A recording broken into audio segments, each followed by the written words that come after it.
স্যামসাংয়ের lower mid range smartphone line আপে যোগ হলো আরেকটি ফোন গ্যালাক্সি A20।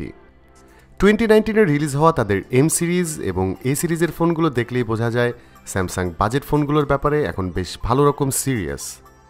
সোজা কথায় বলা যায় লোয়ার মিড রেঞ্জ বা মিড রেঞ্জ ফোন মার্কেটে তারা তাদের মার্কেট শেয়ার বাড়াতে চাইছে। 2019-এ এসে একটা কথা খুব বেশি শোনা যায়, সেটা হচ্ছে বেটার ফোনগুলো বাজেটের মধ্যে চলে আসছে আর বাজেট ফোনগুলো দিন দিন বেটার হচ্ছে। A20-র ক্ষেত্রেও সেটা ব্যতিক্রম না, কারণ 16,000 টাকার ফোনে যখন সুপার অ্যামোলেড ডিসপ্লে পাওয়া যায় তখন বোঝাই যায় স্মার্টফোন মার্কেটে ভ্যালু ফর মানির ক্ষেত্রে বড়সড় পরিবর্তন আসছে। এসব কথা তোলা থাক, চলুন কথা বলা যাক স্যামসাং গ্যালাক্সি A20-র স্পেক্স পারফরমেন্স নিয়ে। ফোনটির খুঁটিনাটি জানাতে আপনাদের সঙ্গে থাকছি আমি বাবু। ধন্যবাদ জানাচ্ছি স্যামসাং বাংলাদেশকে রিভিউ ইউনিটটি প্রোভাইড করার জন্য। এ সিরিজের এই ফোনটি সম্পূর্ণ প্লাস্টিক বিল্ড। ব্যাকপার্টটি গ্লসি হওয়ার কারণে স্বাভাবিকভাবেই এটি ফিঙ্গারপ্রিন্ট ম্যাগনেট, তবে এর লুকে প্রিমিয়াম ব্যাপারটা থাকছে। প্লাস্টিক ব্যাক ফোনে স্ক্র্যাচ পড়বেই, সো ভালো কাজ হবে এর সাথে একটি সফট কেস ব্যবহার করা। ফোনটির ওয়েট খুব বেশি না, 169 গ্রামের মতো, এবং কমফোর্টের ব্যাপারে বলা যায় রাউন্ডের শেপের কারণে এটি হাতে ভালো ফিল দিবে এবং কমফোর্টেবলি হ্যান্ডেল করা যায়। A20 রেয়ারে থাকা ফিঙ্গারপ্রিন্ট স্ক্যানারটি রিচেবল পজিশনে থাকলেও সেন্সরটি স্লিপারি এবং ফোনের বডির সাথে মিশে থাকার কারণে সামটাইমস এটি রেকগনাইজ করা প্রবলেম হয়ে যায়। আনলকিং টাইম বেশ ফাস্ট এবং এর অ্যাকুরেসিও ভালো। ফেস আনলক সিস্টেমও থাকছে এই ফোনে, যা লেস সিকিউর, তবে এটি ডে লাইট বা লো লাইটেও ঠিকঠাক মতো কাজ করছিল।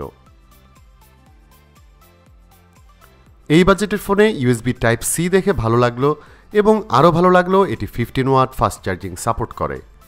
যদিও এর বক্সটি আমরা পাইনি, তবে যতদূর জানি এর বক্সে 15 ওয়াটের ফাস্ট চার্জিং অ্যাডাপ্টার প্রোভাইড করা হয়েছে। স্পিকার ভলিউম ইনডোর ইউজের জন্য ঠিক আছে, সাউন্ড কোয়ালিটিও বাজেট অনুযায়ী খারাপ বলা যায় না, তবে ম্যাক্সিমাম ভলিউম দিলে কিছুটা ডিস্টর্টেড সাউন্ড পাওয়া যাবে। Good thing is Dolby atoms support থাকছে এই ফোনে। 6.4 ইঞ্চ সুপার অ্যামোলেড ডিসপ্লে থাকছে A20-তে। শুরুতেই বলেছিলাম এই বাজেটের ফোনে সুপার অ্যামোলেড ডিসপ্লে অবাক করার মতো বিষয়।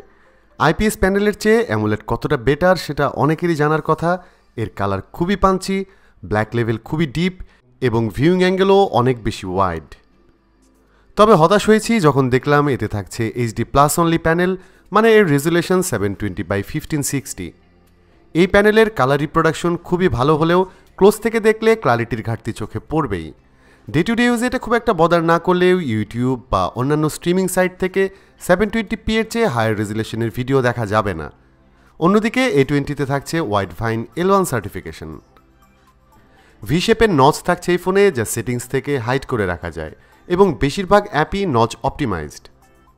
কিছুদিন আগে রিভিউ করা গ্যালাক্সি A30-র ভিডিওতে এর UI মানে One UI নিয়ে ডিটেল কথা বলেছিলাম। পার্সোনালি আমার মনে হয় One UI স্যামসাংয়ের ডেভেলপ করা বেস্ট স্কিন টিল টুডে।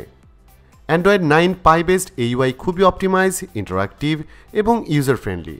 এটি ওয়ান হ্যান্ডেড ইউজের জন্য বেস্ট UI মনে হয়েছে আমার কাছে। এটি লাইট ওয়েট ইন্টারফেস হলেও কাস্টমাইজের সুযোগ থাকছে অনেক। এতে থাকছে app drawer, system wide dark mode যা অনেকের ফেভারিট ফিচার, থাকছে smart pop up view, game launcher বা গেমিং মোড এবং ডুয়েল অ্যাপসের মতো অনেক feature. Out of the box home স্ক্রিনের আইকনগুলো বড় মনে হতে পারে, যা হোম সেটিংস থেকে ছোট করে নেওয়া যাবে। একটা বিষয় ডিস্টার্বিং ছিল, সেটা হচ্ছে ডিসপ্লের auto brightness feature.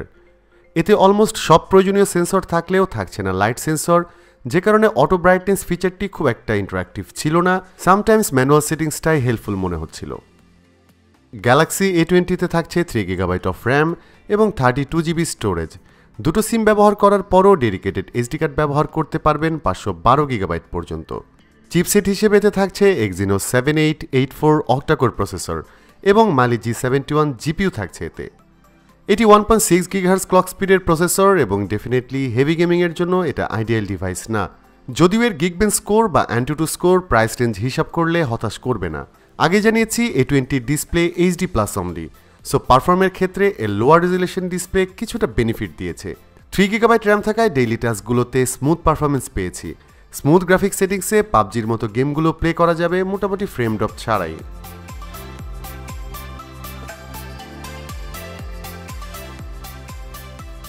Galaxy A20 ইউজাররা ব্যাটারি ব্যাকআপ নিয়ে টেনশন ফ্রি থাকবেন আশা করা যায়, কারণ 4000 মিলিঅ্যাম্প আওয়ার ব্যাটারি থাকছে এতে, যা 15 ওয়াট ফাস্ট চার্জিং সাপোর্ট করে। So 4000 milliamp hour battery plus power saving chipset plus 720p lower resolution display best ব্যাকআপের জন্য perfect recipe undoubtedly. Low resolution display ব্যবহার করার কারণে শুধু ব্যাটারি ব্যাকআপই না, ওভারঅল পারফরমেন্সেও কিছুটা বেটার রেজাল্ট পাবেন। হেভি ইউজে এতে 6 ঘন্টার মতো স্ক্রিন অন টাইম পেয়েছি এবং এই ফোনটি ইজিলি একদিনের বেশি ব্যাটারি ব্যাকআপ দিতে পারবে। গ্যালাক্সি A20 রেয়ারে থাকছে 13 মেগাপিক্সেল f1.9 অ্যাপারচারের একটি রেগুলার ক্যামেরা, তার সাথে থাকছে আরেকটি standalone ultra wide angle camera যার অ্যাপারচার f2.2। ফ্রন্টের নচে হাউজিং করা হয়েছে 8 মেগাপিক্সেল ক্যামেরা যার অ্যাপারচার সাইজ f2.0।